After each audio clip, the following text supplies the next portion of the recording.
اعوذ باللہ من الشیطان الرجیم، بسم اللہ الرحمن الرحیم۔ تجوید theory lesson number 14 part 2۔ Part 1 میں ہم نے لحن کے بارے میں پڑھا تھا، آج ہم لحن کی اقسام کے بارے میں پڑھیں گے۔ تو آج کا ٹاپک ہے لحن کی اقسام۔ نمبر 1 لحن جلی، نمبر 2 لحن خفی، اور ان کی ڈیٹیل آگے میں آپ کو بتاؤں گی انشاءاللہ۔ تو پہلے میں آپ کو لحن جلی کی اقسام بتاؤں گی کہ لحن جلی جو ہے وہ کیا ہے۔ تو دیکھیں لحن جلی کی آگے بہت ساری قسمیں ہیں۔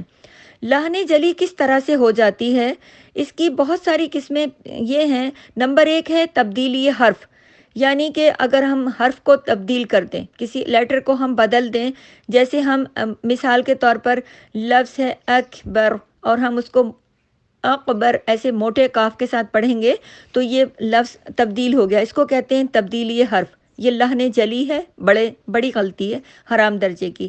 دوسرا پوائنٹ ہے زیادتی حرف، یہ بھی بڑی غلطی ہے، لحن جلی ہے، یعنی کہ ہم اس میں اپنی طرف سے کوئی لفظ زیادہ کر دیں کسی لفظ کے اندر، جیسے مثال کے طور پر خلق کو ہم بڑا کر دیں، خلق تو ہم نے الف لگا دیا، تو یہ بڑی غلطی حرام درجے کی۔ نمبر 3 ہے نقصان حرف۔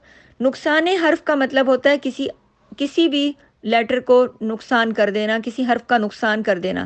مثلا لام الف زبر لا کو صرف لا پڑھنا، اس کو پورا لا پڑھنا چاہیے نا، اس کو لا پڑھنا، اس میں سے الف کو نہ پڑھنا، یہ ہوتا ہے نقصان حرف، تو یہ بڑی غلطی حرام درجے کی۔ نمبر 4 ہے تبدیلی حرکت۔ اگلا پوائنٹ ہے تبدیلی حرکت، اس کا مطلب یہ ہے کہ ہم حرکت کو تبدیل کر دیں، جیسے لفظ ہے انعمتا اور اس کو ہم کر دیں انعمتو، تو یہ حرکت تبدیل ہو گئی نا، زبر کو ہم نے پیش میں بدل دیا۔ اگلا پوائنٹ ہے متحرک کو ساکن کر دینا، یعنی لفظ جو ہے وہ حرکت والا ہے اور ہم اس کو ساکن کر دیں، صدقنا اور ہم اس کو صدقنا، تو ہم نے کیا کیا کہ قاف کے زبر کو ہم نے ختم کر دیا، صدقنا کو ہم نے صدقنا کر دیا، یہ اس کو کہتے ہیں متحرک کو ساکن کر دینا، یعنی حرکت لگی ہوئی تھی، ہم نے اسے نہیں پڑھا، ہم نے کاف کی حرکت کو غائب کر دیا، تو یہ لحن جلی ہے، بڑی غلطی ہے یہ۔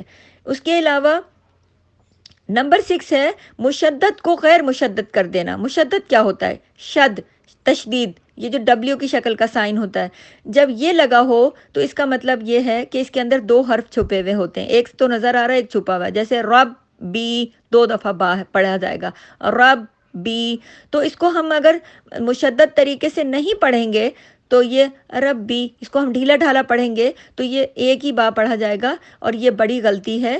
تو ہم نے اس کو مشدد کو غیر مشدد، یعنی کہ ہم نے اس کا شد ہٹا کے پڑھا تو یہ بھی غلط ہو گیا، تو یہ لحن جلی ہو گئی۔ کون سی غلطی ہے لحن جلی؟ بڑی غلطی ہے حرام درجے کی، جس کو کرنے سے گناہ ہوتا ہے۔ اگلی جو قسم ہے لحن جلی کی، غیر معروف طریقہ، یعنی مجہول طریقہ۔ مجہول طریقہ کون سا ہے؟ غیر معروف طریقہ کون سا ہے؟ یہ غلط طریقہ، اس کو دوسرے لفظوں میں کہتے ہیں عربی کو اردو کی طرح پڑھنا، یعنی لکھی ہوئی تو عربی ہے اور ہم اس کو اردو لہجے میں پڑھتے چلے جا رہے ہیں، قرآن پاک کی تلاوت کر رہے ہیں، تو ہم لحن جلی کر رہے ہیں۔ نمبر 8 ہے امام حفص عن العاصم کے طریقے سے ہٹ کر پڑھنا۔